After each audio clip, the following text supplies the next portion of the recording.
pedir por favor que se muteen, todos los que no están muteados. Muy bien.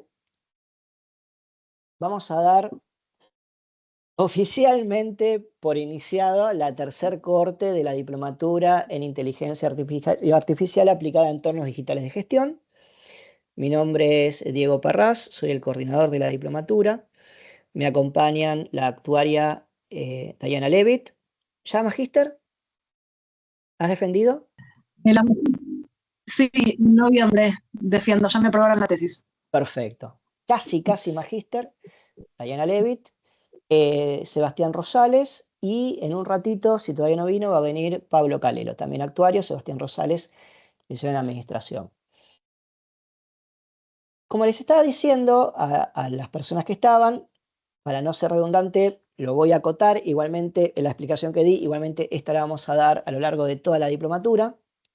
Si ustedes se fijan en el programa, ahí vino Pablo, si ustedes se fijan en el programa de la diplomatura hace un fuerte hincapié en lo que es la inteligencia artificial, que ya se denomina inteligencia artificial tradicional, ¿sí? Métodos predictivos, métodos discriminativos, machine learning, deep learning, redes neuronales. Hoy en día, ¿sí? Lo que mueve al mundo, por lo menos a nivel usuarios, es decir, cómo nosotros podemos interactuar con la inteligencia artificial, es la inteligencia artificial generativa y está empezando a hacerlo la inteligencia artificial agéntica, ¿sí? Por ejemplo, yo escribí un libro de inteligencia artificial en el 2023 y hablo fuertemente de la inteligencia artificial que ahora se llama tradicional. Y fíjense que pasaron solamente 2 años. Ahora bueno, ya terminé el segundo libro, está en la editorial, en la etapa de corrección, va a salir ahora antes de fin de año y ya hablo de otra cosa. ¿Sí? Bueno, fue una estrategia que yo tuve en la escritura de los 2 libros. También habla de una gran revolución, pero a la vez evolución en todo lo que tiene que ver con inteligencia artificial.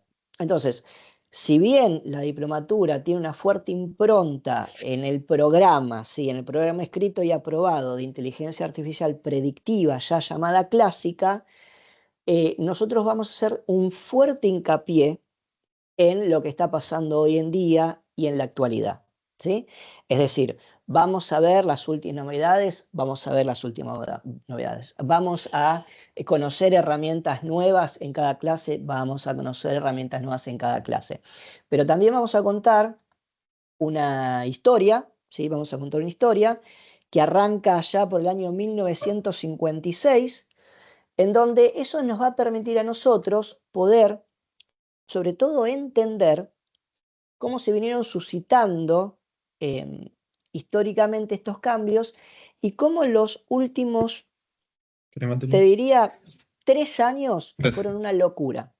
Les voy a pedir nuevamente que se muteen, por favor, chequeen, ¿no? En la parte superior derecha que el micrófono esté desactivado, sobre todo porque esto lo estamos grabando, ¿sí? Jorge, ¿tiene una pregunta? Decime, Daniel, por lo que acaba de pasar, porque no sale barato el curso. El año pasado yo hice la diplomatura en ciencia de datos. Yo les recomiendo que 15 minutos antes, cuando van a empezar con un programa nuevo, se tomen el trabajo de enseñarlo, porque el año pasado de golpe nos salían con que hoy vamos a usar cualquier programa de coordinación en grupo o lo que sea, y nos llevaba más tiempo aprender a usar el programa que, eh, que la clase en sí. Entonces yo les recomiendo a los que den la clase este Jorge, año, te agradezco me la dicen, Daniel, intervención, no va a pagué pasar. 413.000 pesos Te y agradezco, sí. les recomendé que empiecen 15 minutos antes. Perfecto, te agradezco la intervención, eso no va a pasar. En esta diplomatura eso no pasa. Bien, entonces, lo que vamos a hacer es, vamos a empezar con un marco histórico como para nosotros entender, ¿no? Cómo llegamos a donde llegamos en inteligencia artificial. Y en esta clase nosotros lo que vamos a ver son algunas herramientas que ustedes pueden utilizar a modo de usuario Y obviamente también vamos a charlar sobre cuál es el mainstream, ¿sí? Para dónde está yendo el mundo de la inteligencia artificial. A ver, ¿qué es lo que está pasando ahora, ¿sí? Respecto a los modelos nuevos que están saliendo, así como son novedosos para nosotros, también son novedosos para las empresas. Es decir, hasta hace un año, por ejemplo, a nadie se le ocurriría pensar que podía haber un modelo que pudiese razonar. Bueno, salieron estos modelos que pueden razonar, hicieron un cambio muy grande en la inteligencia de estos modelos y permitieron el desarrollo de nuevas tecnologías que hacen que se solucionen ciertos problemas que había hasta ese momento, pero que se generen ciertos otros problemas también. Ustedes tienen, y les quiero compartir, voy a compartir pantalla.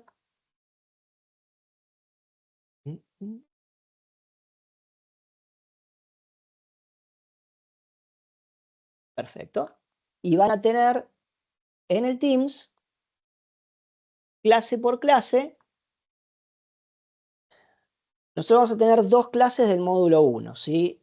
Y ustedes van a ver que van a aparecer en su Teams distintos módulos. En cada módulo van a tener la clase con la fecha y van a tener el material que se va a utilizar en esa clase.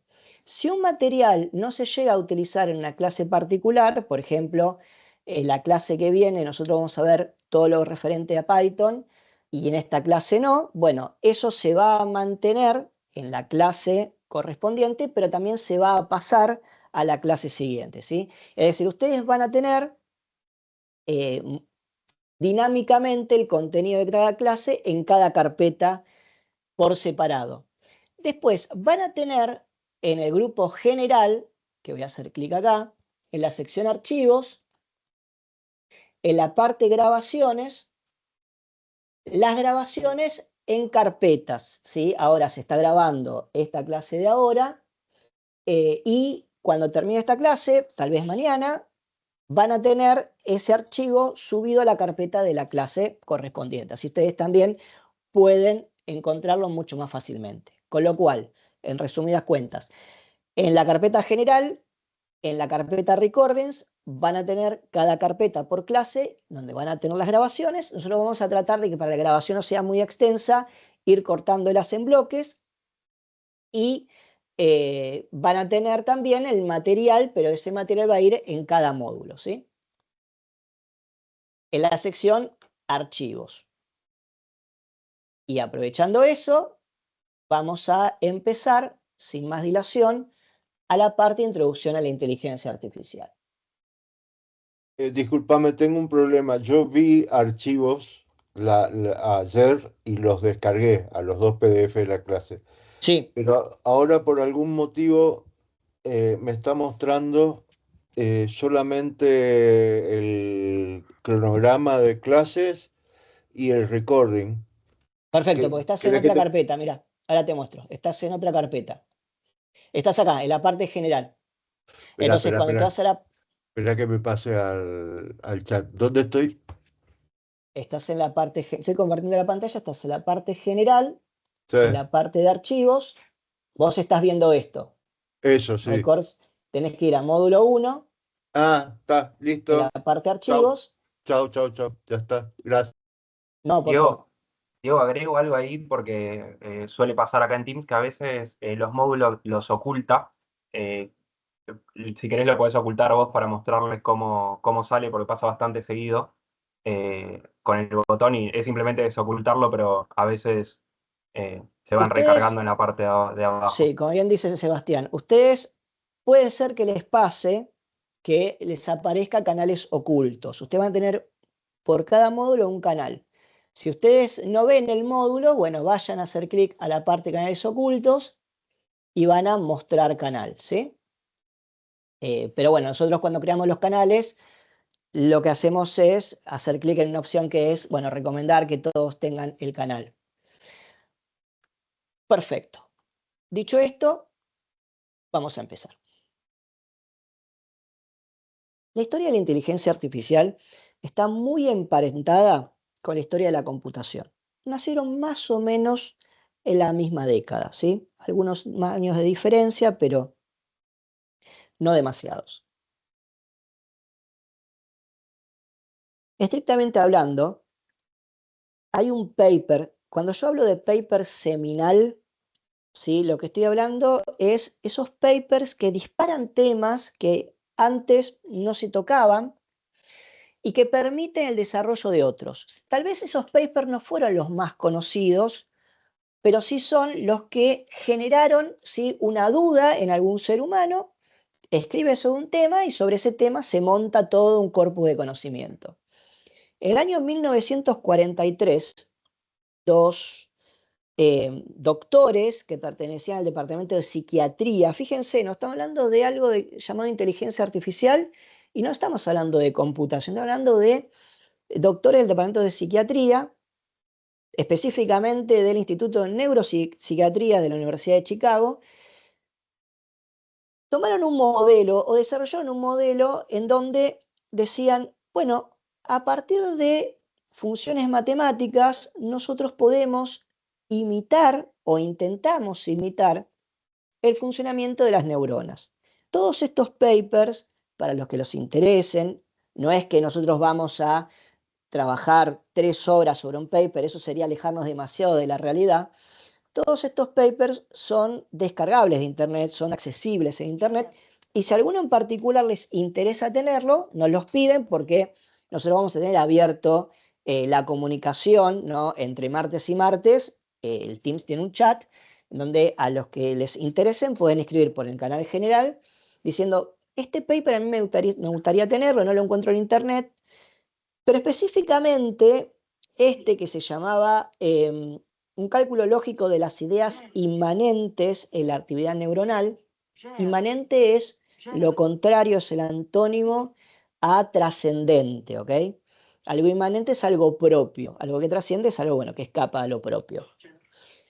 Y lo interesante de este paper es que ya en 1943 se plantea la idea de, a partir de modelos matemáticos, poder imitar el comportamiento de las neuronas biológicas. Entonces, se dice que este paper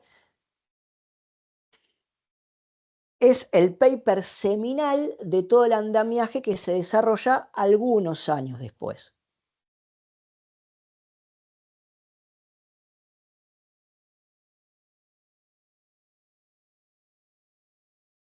Yo no sé si alguno de ustedes cursó en alguna materia de lógica o en la universidad, ¿no? Este contenido que se denomina tablas de verdad, ¿no? Falso, falso, falso, verdadero, falso, verdadero. Es decir, desarrollan a partir de relaciones matemáticas un comportamiento que luego se traslada a funciones matemáticas. Y quedó como una anécdota en 1943, como uno de los tantos papers que se escribieron, pero sembró el bichito en algunas mentes que ya vamos a ver quiénes son. Entonces yo les dije que la inteligencia artificial y la computación se desarrollaron casi en paralelo, ¿sí? Si bien habían pensadores, como se me ocurre Turing, anteriores a esta década, no tenían la forma, no tenían la tecnología para llevar a cabo sus ideas. En 1945 se empiezan en realidad un par de años antes, pero en 1945 se empiezan a desarrollar máquinas muy grandes, extremadamente grandes, costosas de operar, que tenían un consumo muy grande de electricidad, que bueno, eran los famosos ordenadores electrónicos, máquinas que hoy en día se las conocen como de primera generación. Específicamente esta máquina que están viendo ustedes, la ENIAC, tenía la capacidad de procesar 5.000 multiplicaciones por segundo. A ver, hoy en día las computadoras, inclusive el reloj inteligente que tengo, procesa muchas más operaciones a nivel computacional, pero eso abrió el abanico para poder hacer cosas que hasta ese momento no se podían hacer. Por ejemplo, no sé, seguir la trayectoria de un misil, por ejemplo, descubrir, descubrir mensajes criptográficos. Las primeras computadoras se pensaron para atender problemas bélicos y luego se llevaron al mundo de los negocios. Entonces, si ustedes ven, ¿no? Este cuadro ocupa 167 metros cuadrados esta computadora, o sea, es un departamento grande con 17.000, casi 17.500 tubos de vacíos. Para los que son más jóvenes, los tubos de vacío parecían lámparas incandescentes que permitían, ¿no? O impedían el paso de electricidad y que no eran muy confiables desde el punto de vista de duración. Así se quemaba muy rápido y vos no podías saber, o no podías, ¿no? Predecir cuándo se te iba a quemar, ¿no? un tubo al vacío. Pero, estrictamente hablando, lo que se consiguió con estas máquinas, que al día de hoy, una máquina de esta podría costar 50 millones de dólares al día de hoy, o sea, trasladados a valores de 1945, realmente el costo de operarla con respecto al beneficio que se podía obtener con ellas, bueno, ganaba mucho más el beneficio. Y eso hizo que se invirtiera mucho más dinero y que esto se desarrollase muy rápido para lo que era la época. Porque si uno se ubica en esa época del siglo XX, la computación avanzó en 30 años mucho más que, por ejemplo, no sé, se me ocurre una máquina de escribir, ¿no? Una máquina de escribir es un dispositivo que se utilizaba para escribir y no tuvo muchos adelantos a lo largo de 30 años. Sí, se la hacía tal vez un poco mejor, pero una máquina de escribir de 1950 y una de 1970 era más o menos lo mismo. Se podía mejorar un poco el mecanismo, pero bajo ningún punto, concepto ni aspecto tuvo la evolución que tuvo la computación. Y básicamente eso es lo que quiero que charlemos en la clase de hoy. Ahora, hablamos, ¿no? Risueñamente de los gemelos en esta clase, ¿sí? La inteligencia artificial por un lado y la computación por el otro, y cómo tenían esa, o tienen esa simbiosis. No podríamos entender inteligencia artificial sin las computadoras, porque básicamente la inteligencia artificial, ahora lo vamos a ver en un ratito, se define como la ciencia. La primera definición es la ciencia y el arte de hacer que las computadoras repliquen procesos cognitivos humanos. Ahora, ¿qué computadoras y qué entendemos por replicar? Bueno, obviamente cambió en 1900, ahora vamos a ver cuándo, no quiero espolearlo, que es lo que tenemos ahora en el 2025. Yo les había hablado de 1943, ¿sí? Y ese paper, un cálculo lógico acerca de... Pero en algún momento de la vida, ¿se sustanció ese paper en algo? Sí, este es el SNARC, ¿sí? A ver, una neurona estocástica análoga, ¿sí? Para el refuerzo del cálculo. Esto era una neurona y la máquina tenía una red de 40 de estos. A ver, les quiero mostrar el tamaño. Imagínense una notebook grande, bueno, un poco más. Eso era el tamaño de estas neuronas, ¿sí? Y la máquina que imitaba ese paper tenía 40 de ellas. No se llegó a utilizar con fines comerciales. Murió en un desarrollo, ¿sí? Universitario, pero se demostró que se podía llevar a la práctica las ideas que tenía ese paper, que no quedaba solamente en un modelo teórico.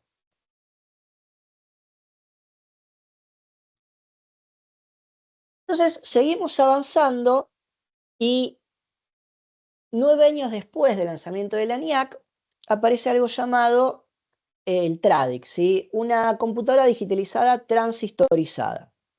Los transistores eran mucho más baratos y confiables y en términos energéticos mucho mejores, o sea, consumía menos electricidad que las válvulas al vacío.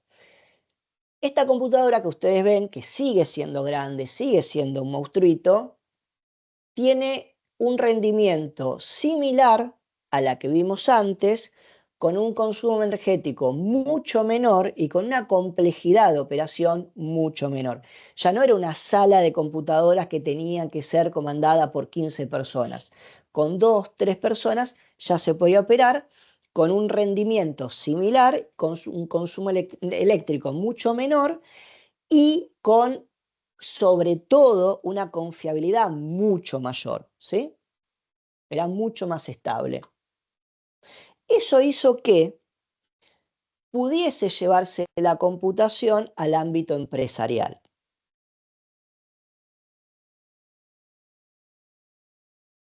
Yo les dije que, bueno, que no les quería spoilear, llegó el momento. En 1956 nace el concepto de inteligencia artificial, ¿sí?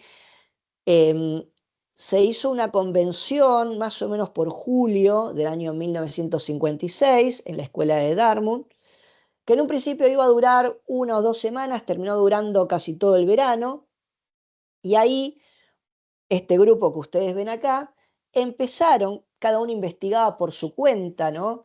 Esto de cómo esa ciencia incipiente que era la computación podía resolver problemas.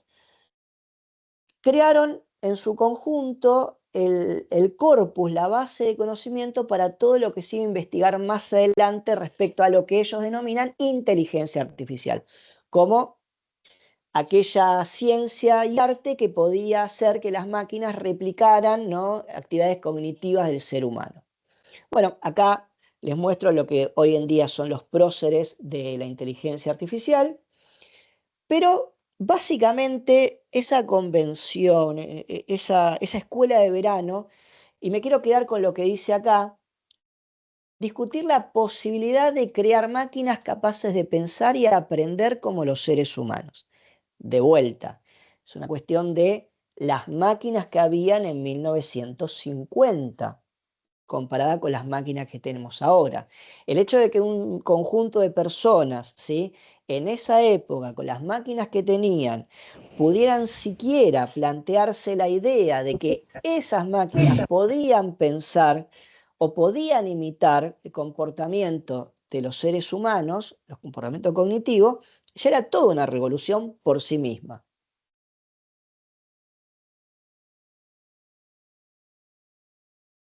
McCarthy no solamente crea ese concepto, ¿sí?, y lo intenta difundir, sino que en conjunto con otros científicos crea un lenguaje de programación que es el Lisp, que fue la base de todo el lenguaje de programación que nosotros usamos ahora, ¿sí? Él creó el if, else, el if, bueno, básicamente en ese lenguaje se crea.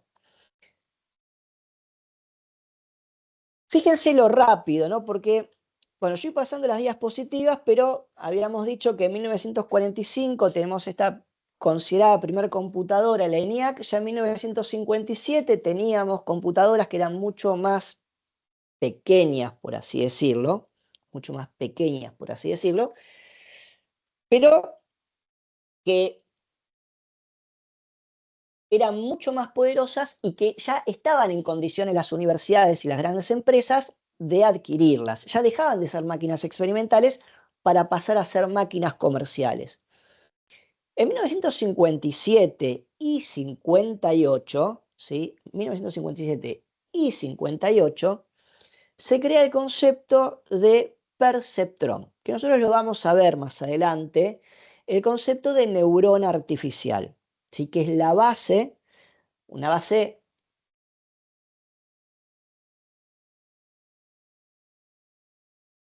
a ver, no es que ahora nosotros utilizamos perceptrón para los modelos de inteligencia artificial que tenemos, ¿sí? Sí, Jorge tiene alguna pregunta. No, discúlpame, vos sabés que hay momentos que se te va el audio, quedás hablando, no sé si soy el único que le pasa. ¿Le Yo te pasa a usted? escuché. Recién lo vi. Sí. Yo te escuché perfecto, Diego. Sí, ¿puede pasar?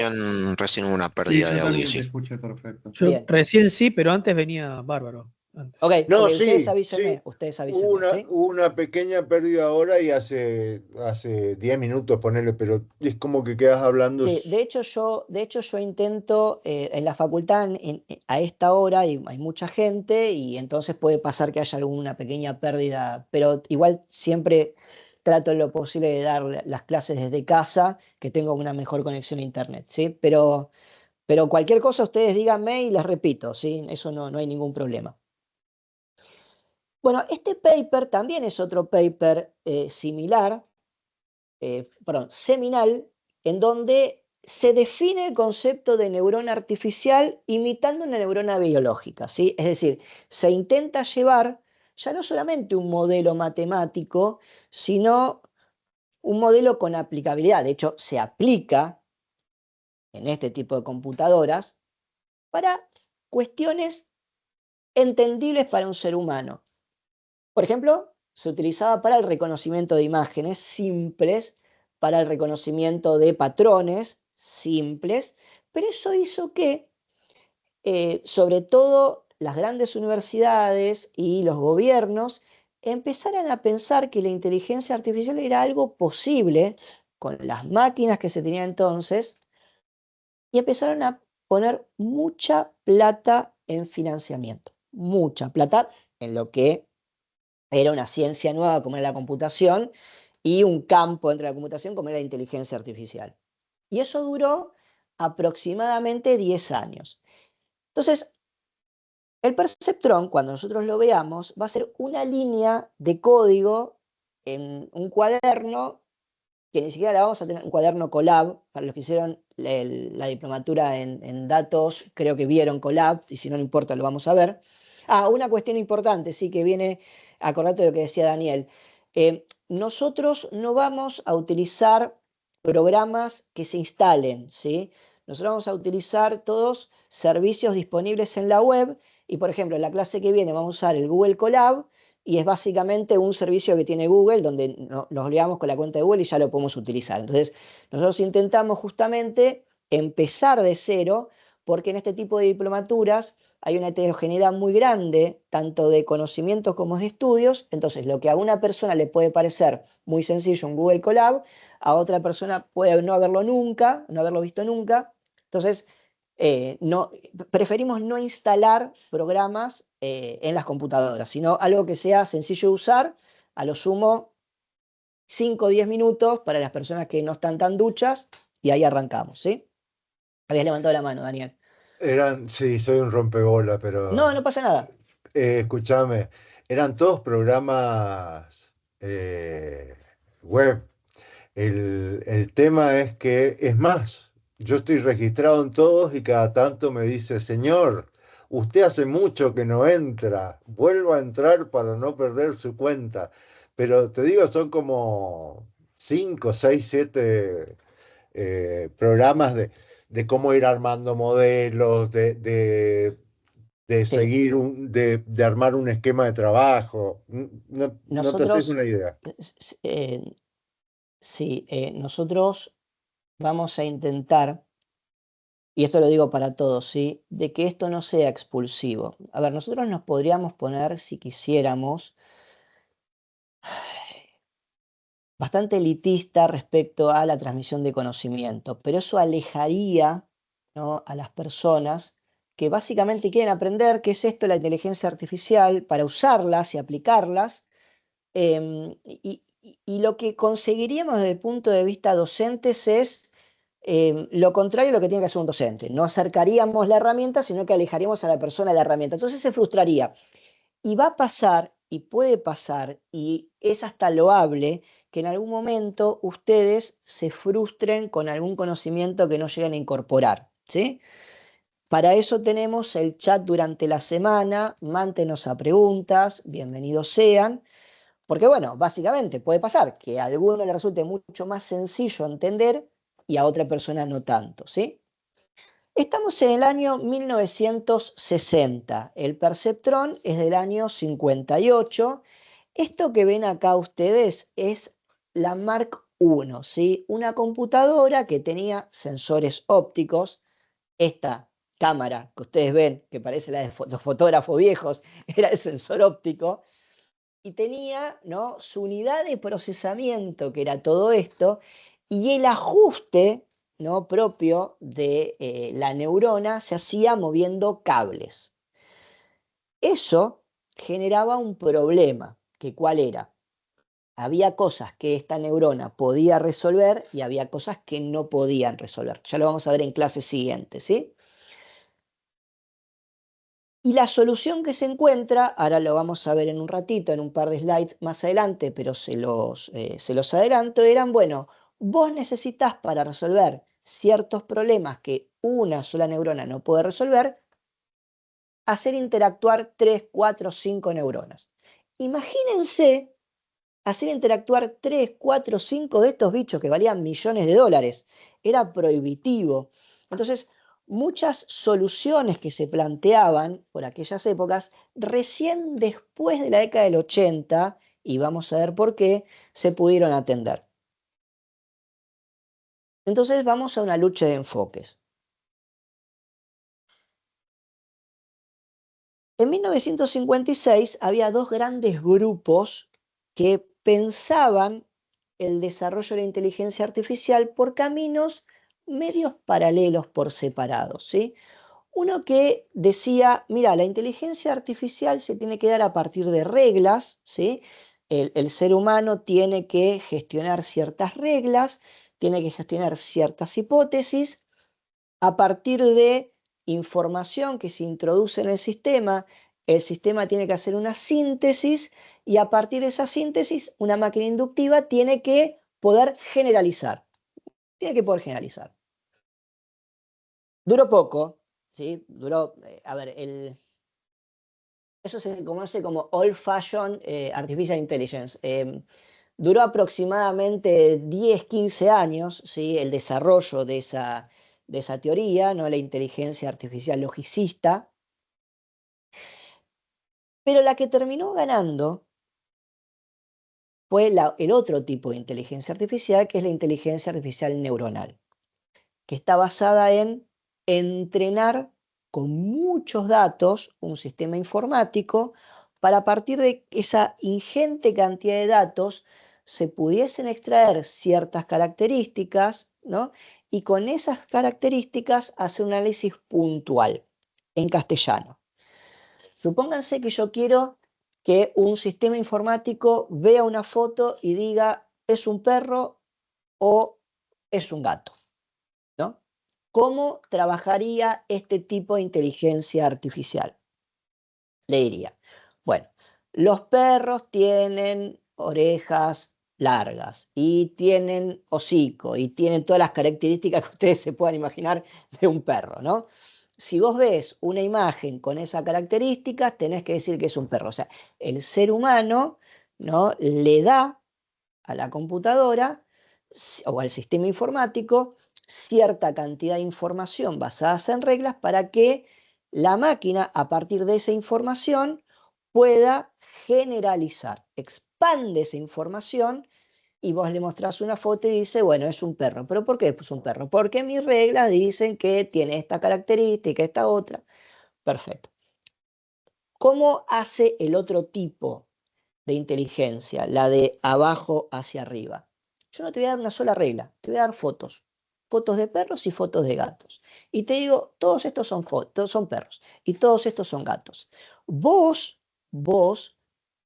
en este caso, más adelante, ¿no?, red neuronal, algoritmo de machine learning, lo que fuera, extraer las características que te parezcan que tengan que ser. Muchas de esas características, ahora lo vamos a ver en un ratito cuando hablemos del ejemplo de Netflix, van a ser inentendibles para el ser humano el porqué esas relaciones. Y en función a eso, te muestro una foto de un perro o te muestro una foto del gato y vamos a dar una probabilidad de ocurrencia de que sea un perro o que sea un gato. Vamos a ver un ejemplo en alguna de las clases posteriores con un sistema web que siempre trae Sebas. ¿Te acordás el de Google? Las máquinas que aprenden de Google, donde vamos a poder probar nosotros con nuestro propio dataset de entrenamiento cómo funciona esto, ¿sí? Por ahora esta clase es introductoria, ¿sí? Esta clase es como para que homogeneicemos por qué estamos donde estamos y que todo esto tiene un desarrollo histórico. No es que nació de una probeta en el 2022 con ChatGPT. Seguimos un poco con la historia de la computación y la inteligencia artificial y hasta ahora estábamos en la segunda generación de computadoras que trabajaban con transistores. Ahora, la tercera generación de computadoras lo que permitió es poder separar la escritura de los programas del hard, ¿sí? De las máquinas. Entonces, una empresa podía utilizar un mismo software pero con una máquina más potente, ¿sí? Yo no tenía que programar un software específico para una máquina. Entonces,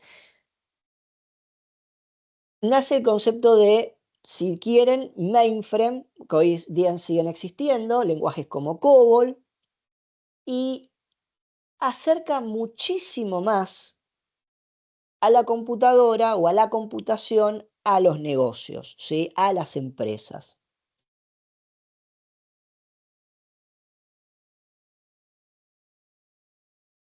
El primer chatbot conversacional, que inclusive ahora en un ratito vamos a ver que hay en una web un simulador, no fue ChatGPT, ya existían.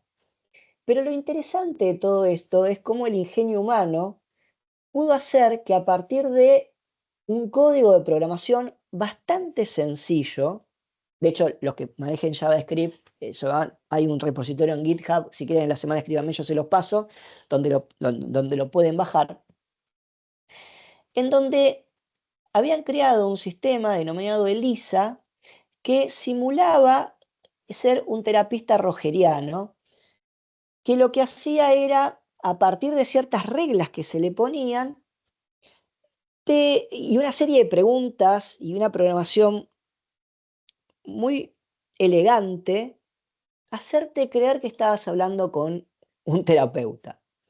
Entonces, por ejemplo, ¿no? ¿Hay algo que te atormente? Sí, los hombres me disgustan, ¿no? ¿Cuál es la conexión que supones? Ellos siempre, bueno, ahora después lo vamos a ver en castellano para que no maneje el inglés.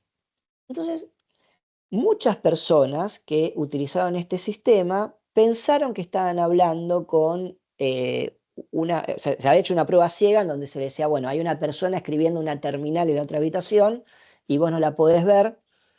Fue como el primer programa, la primera aplicación que pudo sortear de alguna manera el llamado test de Turing, ¿no? El test de Turing, también denominado juego de la imitación. Bueno, está la película Enigma, no sé si ustedes la vieron.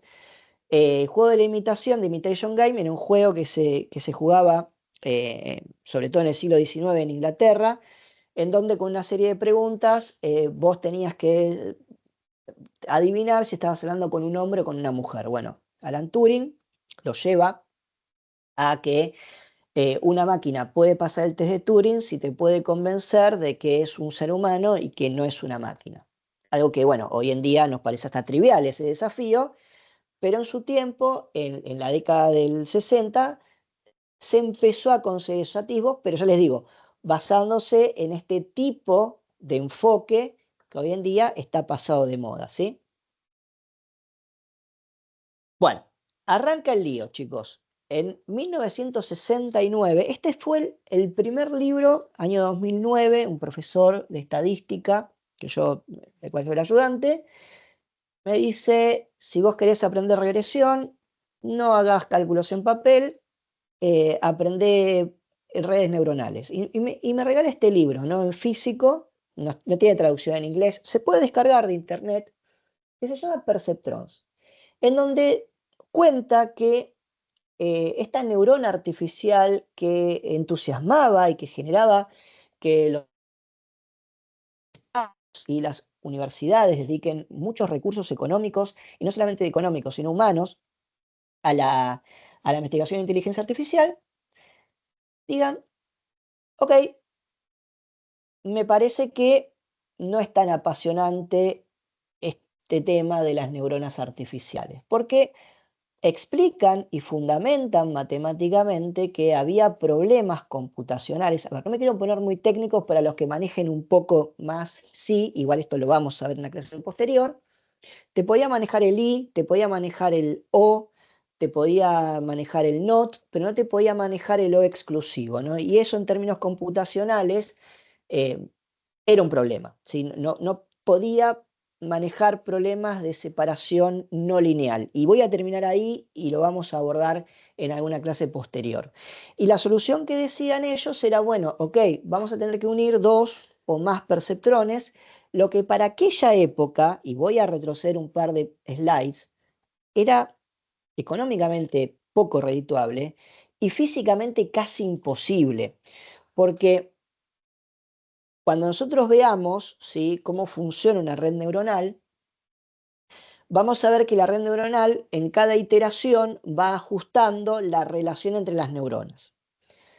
Ese ajuste de relación se hacía moviendo cables, con lo cual, si ya costaba atender una neurona, ustedes imagínense atender varias. Bueno, eso hizo que en 1970-71, y coincidiendo un poco con la crisis del petróleo de la década del 70, ya la gente que tomaba decisiones, ¿no?, de los estados, de los gobiernos, de las universidades, dijeron, che, ¿vale la pena invertir en inteligencia artificial?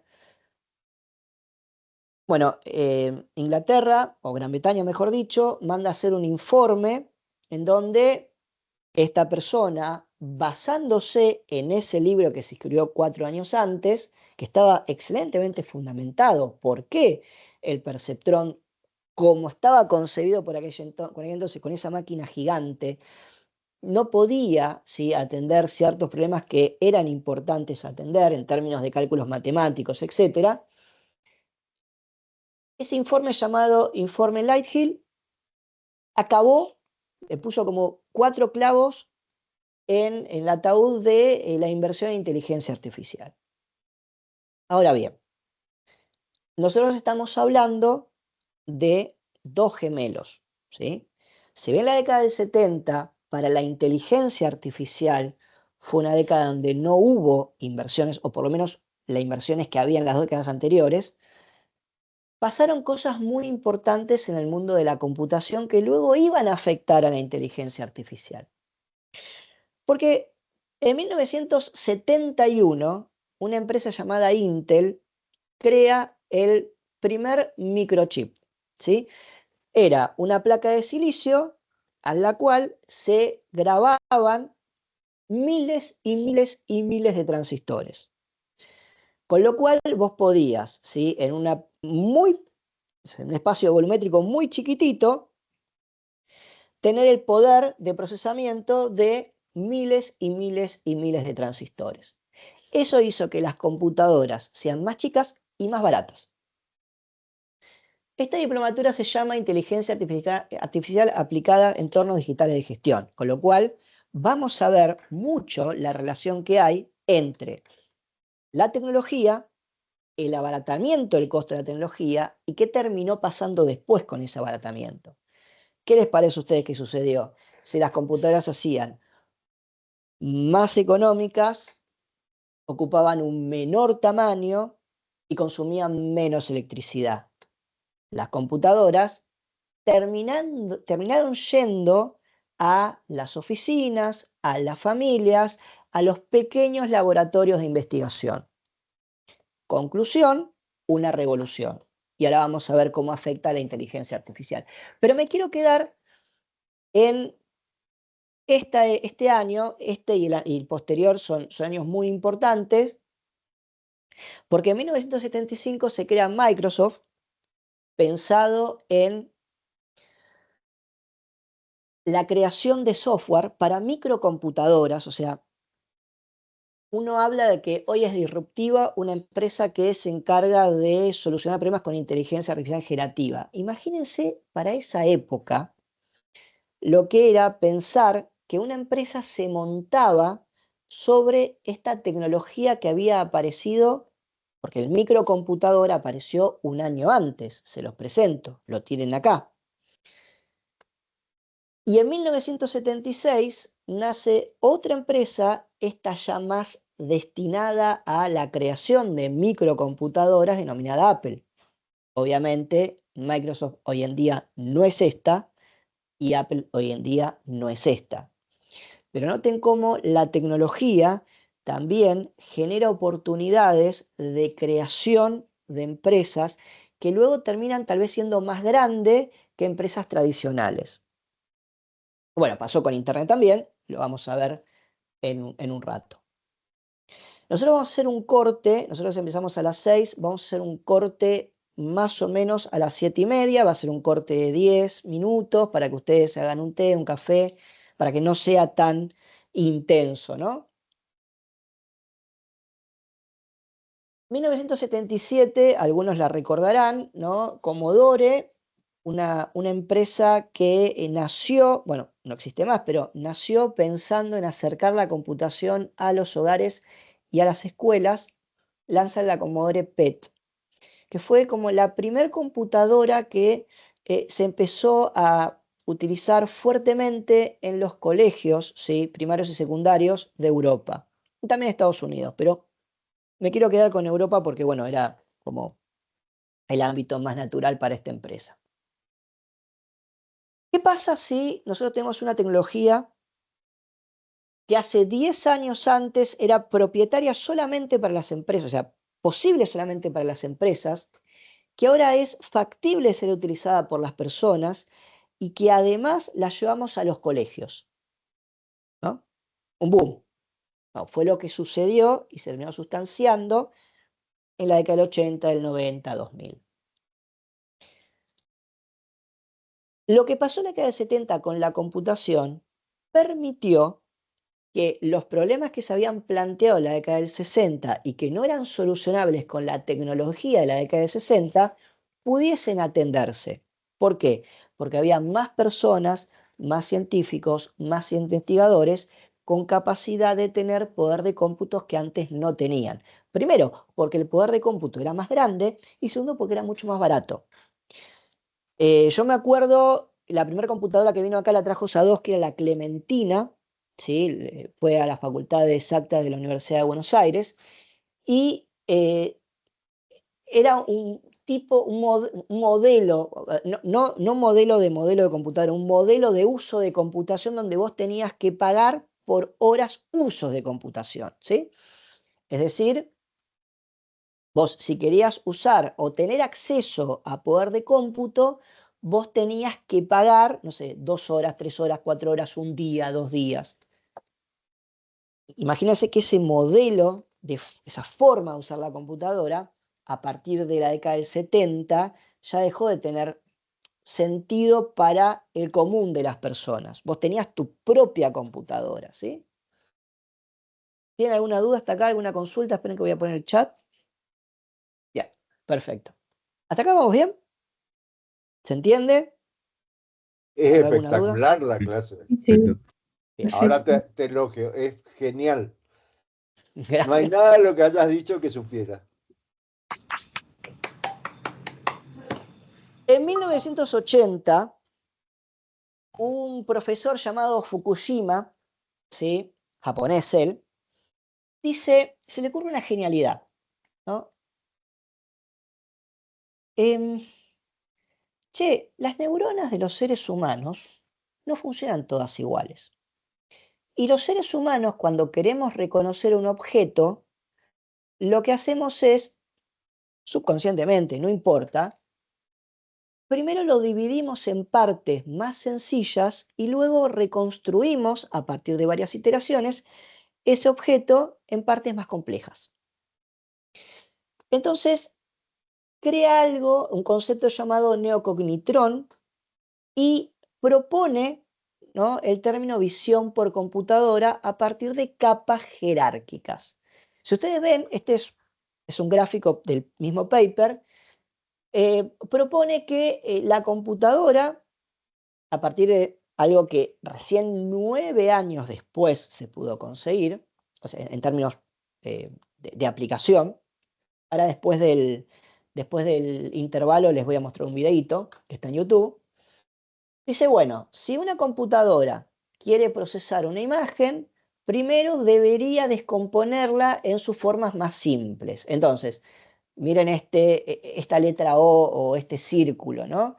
Imagínense cómo se concebía un gráfico de computadora en 1980, ¿sí? Por eso uno tiene que contextualizar lo que pasaba en la época en la cual se escribieron estos papers. Decía, bueno, tengo un círculo o algo que parece un círculo. ¿El nivel 0 cuál sería? Bueno, un punto. Esto está formado por un montón de puntos. Perfecto. ¿El nivel 1 cuál sería? Bueno, estoy viendo que hay líneas horizontales, hay líneas verticales y hay unas líneas oblicuas. Algunas apuntan a la izquierda, otras apuntan a la derecha. Bueno, perfecto. ¿Y después qué veo? Bueno, veo que existe, ¿no?, cierta simetría en los bordes donde tengo una línea horizontal, una línea oblicua, una línea vertical. Y luego tengo otra línea horizontal ubicada en otro lado, con otra línea oblicua que apunta para otro lado y una línea vertical. Y a partir de ahí voy reconstruyendo esa imagen, ¿no?, generando patrones cada vez más complejos. Pero en esencia, lo que permitió este neocognitrón es que un montón de científicos que vinieron después vayan, mejor dicho, a tratar de replicar eso con una aplicación práctica. Entonces hay un montón de papers, no solamente en inteligencia artificial, en muchos aspectos de la ciencia, que tal vez ese paper en sí no generó nada, no generó una aplicación práctica, pero sí permitió que otros desarrollos se monten sobre eso para generar soluciones, ¿sí? El más nuevo de todos esos papers fue el del 2017 con redes neuronales Transformers, que quiso atender un problema de las redes neuronales recurrentes y terminó generando una revolución que es la IA generativa. Nos faltan bastantes clases todavía para llegar a eso. Bueno, 1981 pasó otro hito en la computación. S1, C1, ahí pregunta Marcela. ¿Dónde estamos acá? Son capas, ¿sí? Son capas. Cuando nosotros expliquemos redes convolucionales, ahí vamos a ver qué significa eso, ¿sí? Nosotros vamos a tener capas de convolución y capas de resumen, pero no me quiero poner ahora técnico con eso, porque básicamente tampoco es que este gráfico haya definido nada más que otras personas que se montaron sobre eso para crear algo llamado redes neuronales convolucionales, que eso sí, lo vamos a ver en una clase. Me quiero detener acá. 1981, aparece en el mercado la IBM PC, que luego se conoció como IBM PC compatible, ¿no? Los llamados clones, que todos tuvimos alguna de estas computadoras blancas con disquetera, por lo menos los que tienen más de 40. A ver, dato no menor, todas las computadoras todas las computadoras hogareñas por esa época no eran compatibles entre sí. Es decir, vos tenías un modelo de computadora y todo el desarrollo de software se tenía que hacer para ese modelo de computadora. Se me ocurre la Apple II, se me ocurre la Commodore, se me ocurre la MSX, ¿no? Ahora, IBM, bueno, una empresa, IBM significa International Business Machine, y fue una empresa que creó las máquinas que se utilizaron a finales del siglo XIX para procesar el primer censo de acceso en Estados Unidos. O sea, imagínense la historia y la trayectoria que tenía esa empresa. Ahora tal vez no sea una empresa tan conocida, o sí, para las nuevas generaciones, pero sí fue algo muy disruptivo porque tal vez sin querer para IBM, lo que hizo fue sentar las bases de la computación moderna, ¿sí? Si usas una computadora con Windows, todavía tiene bases de esta computadora que están viendo en pantalla. Y en un punto, si utilizas una MacBook, en un punto también, ¿sí? Entonces, acá me quiero quedar con esta. No fue el primer ordenador personal como tal, no lo fue, pero sí fue el que transformó la industria, ¿sí? Porque lo que hizo fue que muchas empresas quisieran fabricar dispositivos compatibles, por ejemplo, teclados que no sean de IBM, pero compatibles con IBM, placas, memorias, mothers. Y bueno, luego hay un documental muy interesante de Compaq, de cómo Compaq, sin copiar una sola línea de código, replicó, las computadoras tienen como un programa que siempre tienen instalado que se llama BIOS, ahora se denomina UEFI, pero hace que la computadora arranque, ¿no? Entonces, Compaq pudo replicar un BIOS compatible con la de IBM sin copiar una sola línea de código y hizo que se dispare la industria de las PCs compatibles. Sí, decía Marcela, por favor. ¿Qué tal? ¿Qué se podía hacer con esas computadoras personales? Como para tener una idea. ¿Alguien quiere ayudarme? Yo les cuento. Pero bueno, yo tuve una de muy de chico, pero alguien que haya usado. A ver, Marcelo. Sí, el primer software que hice y vendí a una empresa, a una fábrica de aberturas, allí en Barracas, corría sobre una máquina de estas. Como bien se ve, no tenía disco rígido, sino que tenía 2 disqueteras. El software, la lógica iba en un disquete y en el otro disquete iban los datos. Así que y eso fue un sistema de sueldos y jornales que la empresa usó muchos años. Así que podías correr sistemas de contabilidad, sueldos y jornales o todo lo que pudieras programar o te pidieran tus clientes. Diego, Sí. no sé exactamente de qué computadora hablas, pero ya el AutoCAD corría en alguna de las primeras IBM. Marcela, ¿vos sos ñoña? ¿Vos te considerás ñoña? ¿Te considerás una persona ñoña? Bueno, a todos los que tienen más de 40 les voy a mostrar una página, se las voy a compartir por el chat, va a ser que se les piante un lagrimón.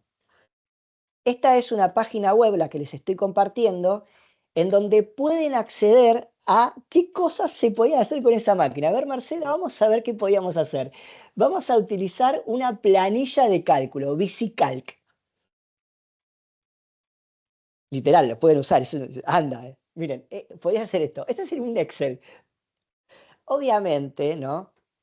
El primer uso que se le hizo a este tipo de máquinas, el primer uso que se hizo a este tipo de máquinas, la gente, ¿no?, de a pie normal, era reemplazar las máquinas de escribir. O sea, imagínate que una computadora era mucho más que un reemplazo a una máquina de escribir, pero los primeros que adoptaron computadoras, ¿no?, como el entre del vendedor que tenía que anclar la computadora con algo conocido y existente, era, mirá, la verdad que vas a poder utilizar esta computadora como una máquina de escribir y no vas a tener problema en escribir más de 10 documentos porque vas a tener algo que se llama impresora. Si te equivocas vas a poder borrar y además sirve para esto, para lo otro y para lo otro. Entonces, vos, Marcela, que te autocalificás como ñoña, ahí te pasé esta página para que te diviertas todo el fin de semana viendo cómo nosotros utilizamos la computadora. Disculpa, Sí, Diego. Yo me acuerdo, no sé si te acordarás vos, porque digamos, sobrevivieron poco, que había máquinas de escribir eléctricas claro. que se bancaban, no sé, 2 renglones para que vos puedas corregir. Y esto era como un nivel más allá, muchísimo Sí, más sí, allá. sí, sí, sí. De hecho, la máquina de escribir eléctrica no, si bien tuvo su cuota de mercado, no cuajó. O sea, la gente como que... Claro, ¿qué pasaba? Imagínate algo, a ver, Patricia, ¿vos usaste máquina de escribir, Patricia, en un momento de tu juventud? Yo usé máquina de escribir en la secundaria. Y yo a mí me estoy deprimiendo porque empiezo a acordar que yo entré en la universidad, en la Secretaría Académica, me había terminado de estudiar en NSR y entró la primera computadora.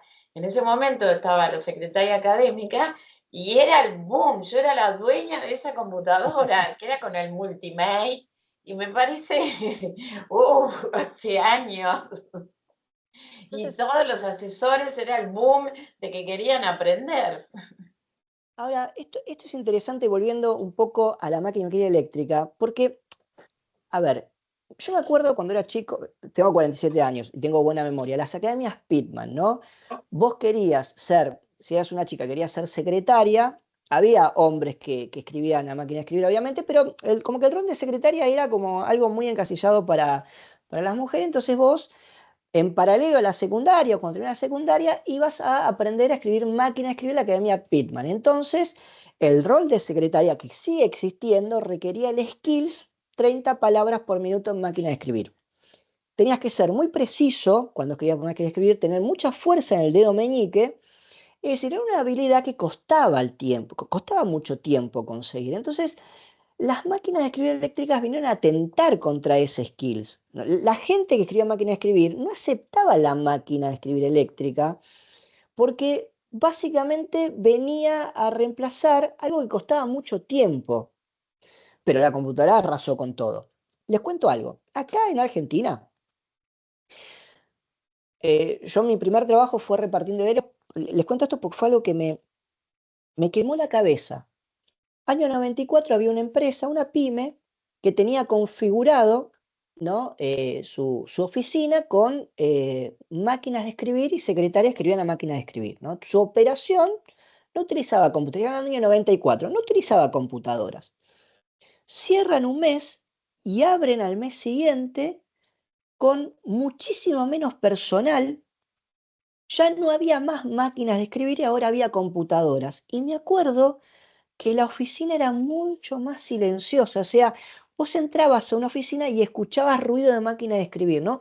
Y me llamó mucho creo que fue por eso que estudié económicas después, cómo cambió la configuración de la oficina. Muchas menos personas, mucho más productivas, eso decía el dueño, que podían hacer muchas más cosas a la vez, y a mí me llamó mucho la atención de eso, ¿no? Cómo cambió el ruido.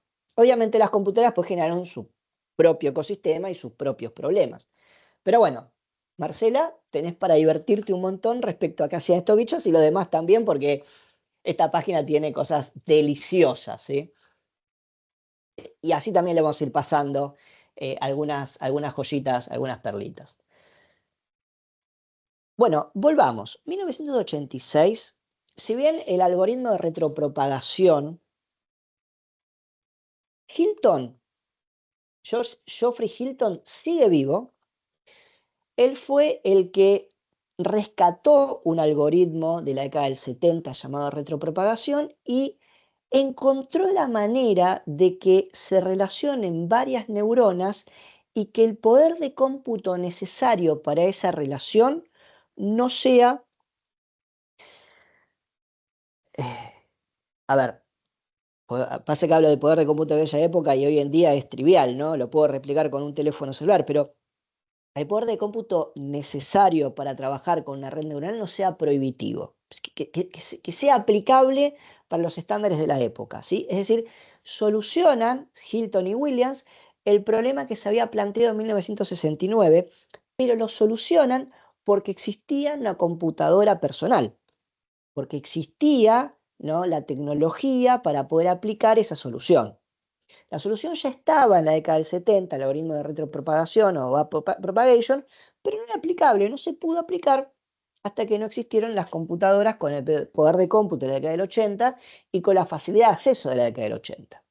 Ahora bien, esto a nivel teórico se podía sostener con algunas neuronas interrelacionadas, no fue hasta el año 2012 que se pudo llevar a cabo este algoritmo y lo que pasa es que faltan algunas clases, pero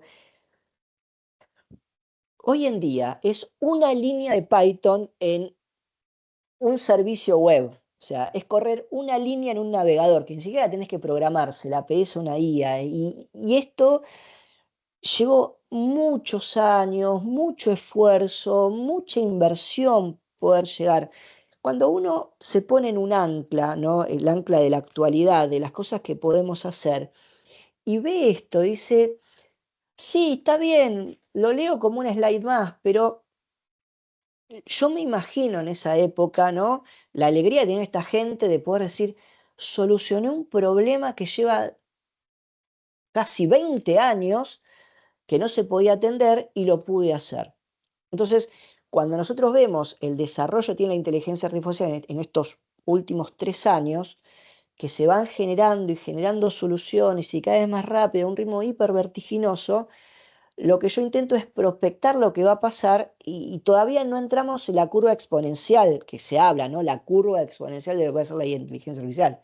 Por eso, esta tarea que nos tomamos en las primeras clases de retrospectar, para después entender que prospectar es muy difícil, pero vamos a intentar hacerlo. Ahora me pregunta cómo explico el gráfico, ahora se los cuento. Bien, les explico rápidamente el gráfico, ¿sí? Se los explico muy por arriba porque vamos a tener una clase donde vamos a ver este gráfico y vamos a ver cómo funcionan los algoritmos. Y nunca desde el punto de vista matemático, no vamos a tener que hacer ecuaciones matemáticas, ¿sí? Pero tratar de hacerlo desde el punto de vista conceptual y la aplicación la vamos a hacer con Python, ¿sí? Que tampoco ustedes van a tener que programar en Python, sino que lo único que vamos a intentar hacer acá, para los que sean nobles en computación, es poder entender, ¿no?, lo que dice el código de programación. A ver, y no entenderlo a nivel experto, sino poder interpretar dentro del código de programación todos los conceptos que nosotros vamos a ver. A ver, por ejemplo, si nosotros decimos que tenemos un dataset, ¿no? Y que ese dataset lo dividimos en dos, dataset de entrenamiento y dataset de prueba, y que a este le voy a dar el 80% de los datos y este es el 20% de los datos, poder encontrar dentro del código de Python a qué línea hace referencia el spliteo, la división del dataset, ¿sí? Cosas así, o sea, no se asusten si no saben nada de computación, porque no es el hecho que ustedes sean expertos programando, sino que sí puedan utilizar herramientas de inteligencia artificial para entender código. A ver, bueno, entonces me habían preguntado el gráfico, ¿cómo se entiende? ¿Cómo funciona el algoritmo de retropropagación? Rápidamente. Esta neurona alimentan a esta neurona de acá, ¿no? ¿Vamos bien? Esta neurona y esta neurona alimentan a esta neurona de acá. ¿Vamos bien hasta acá? ¿Se entiende, no? O sea, yo veo el grafo, digo, bueno, de hecho, perdón, estas tres neuronas alimentan a esta neurona y estas tres neuronas alimentan a esta neurona. ¿Sí? ¿Vamos bien? O no lo vean como neuronas. Estas tres pelotitas se conectan con esta pelotita, estas tres pelotitas se conectan con esta pelotita. Estas dos pelotitas se conectan con esta pelotita de acá. ¿Me siguen? Bastante sencillo. Ahora, ahí Ariel quiere hacer una pregunta. No, está bien, perdón, Diego. Ok. Hola, Ariel, ¿todo bien? Yo lo conozco hace tiempo. Todo en orden. Bueno, entonces, ¿cómo esta pelotita afecta al valor que va a generar esta, o cómo esta afecta al valor que va a generar esta, no necesariamente tiene que ser equitativo? Esta neurona la puede afectar, por ejemplo, en un 90% y esta neurona en un 10%. ¿Me siguen? O, por ejemplo, esta neurona puede afectar el valor de esta en un 99% y esta en un 1%. ¿Vamos bien? Entonces, ¿qué pasaría si esta neurona la afecta en un 99% y esta la afecta en un 1%? Bueno, todo lo que pase con esta neurona para atrás solamente influye en esta neurona en un 1%.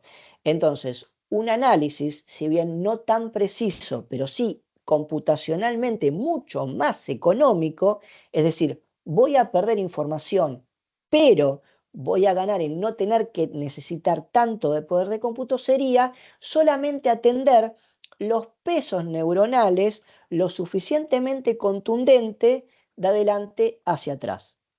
Entonces, cuando yo veo que esta neurona tiene que tener un peso de, por ejemplo, 5, no importa si no entienden, simplemente trátenme de decir la lógica, ¿sí?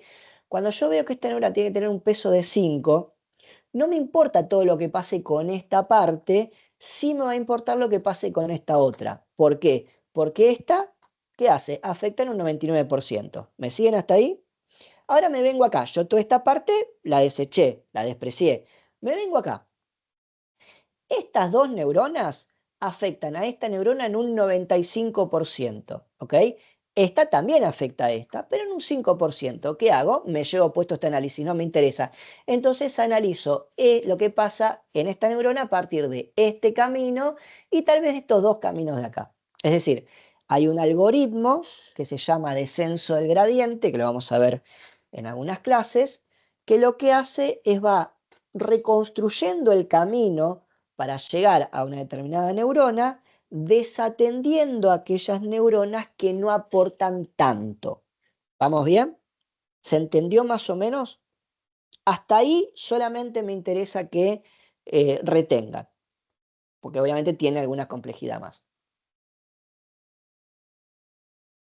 Bueno, este profesor que me introdujo en las redes neuronales para aprender regresión, trabajaba en una empresa multinacional que ya no existe y era muy amigo de Jean LeCun. Jean LeCun sigue vivo como Hilton y estas dos personas dicen lo mismo. Si ustedes ven reportajes de Jean LeCun y reportajes de Geoffrey Hilton, dicen lo mismo.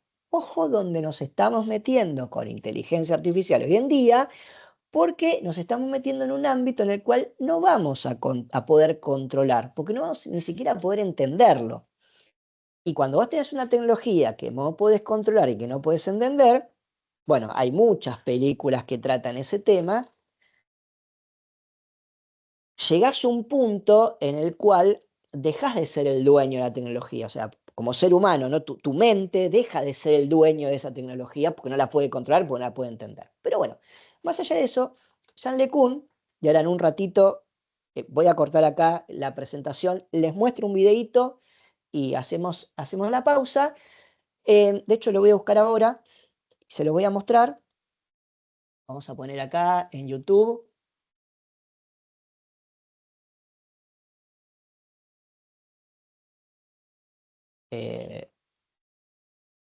Miren lo que... No importa que no tenga audio, porque de hecho el audio es horrible, no tiene audio el video. Ahí está. Es que decía, bueno, yo quiero utilizar, basándome en el Leo Cognitron y basándome en que la computadora, a partir de hacer análisis secuenciales en este caso, caracteres numéricos, porque lo que quería atender él era poder generar sistemas que, viendo el código postal de una carta, ¿sí? De una carta, pudiese dirigir esa carta hacia donde tendría que ir y así evitar el control humano, ¿no? Y como la computadora lo puede hacer a una velocidad mucho más rápida que el ojo humano, poder generar un sistema que pudiera distribuir la correspondencia en función al código zip para Estados Unidos, el código postal. Ahora, lo que dice Daniel, ¿qué es eso? ¿Un OCR o algo parecido? Sí, sí. Un OCR significa Optical Character Recognition, es decir, reconocimiento óptico de caracteres, basado en un tipo de red neuronal llamado CNN. Entonces, fíjense lo que para aquella época era magia. Miren cómo es esto, acá hay una cámara, él va a pasar papeles por la cámara, papeles con números manuscritos. Nosotros lo vamos a replicar. Nada, después van a ver cómo lo vamos a replicar, ¿no? Y lo que hacía era a qué velocidad la computadora podía reconocer los caracteres. Súper rápido. Hoy en día es trivial esto, ¿entienden? Hoy en día De la nadie puta se sorprende. madre. Hoy en día nadie se sorprende. Hay alguien que está sin mutear, chicos, ¿eh? Por favor, chequeen, por favor. La persona que se acordó de la madre de alguien, fíjese que está sin mutear. Si se quiere seguir acordando de la madre de alguien, puede hacerlo en total y absoluto intimidad si se mutea. Bueno, entonces fíjense cómo... Uy, se me quedó la cámara, a ver. ¿Me escuchan bien? Sí. Perfecto. Bien, Sí. se me quedó la cámara, no sé qué pasó. Ahí volví. Entonces, fíjense cómo lo que hace él es poder encontrar una manera práctica, una aplicación práctica, montándose, apalancándose en ese paper de 1980. Entonces, ahí les voy a explicar un poquito, porque me había preguntado, creo que Marcela, qué era ese gráfico y qué significaba. Bueno, básicamente lo que hace este tipo de red neuronal es una capa, toma a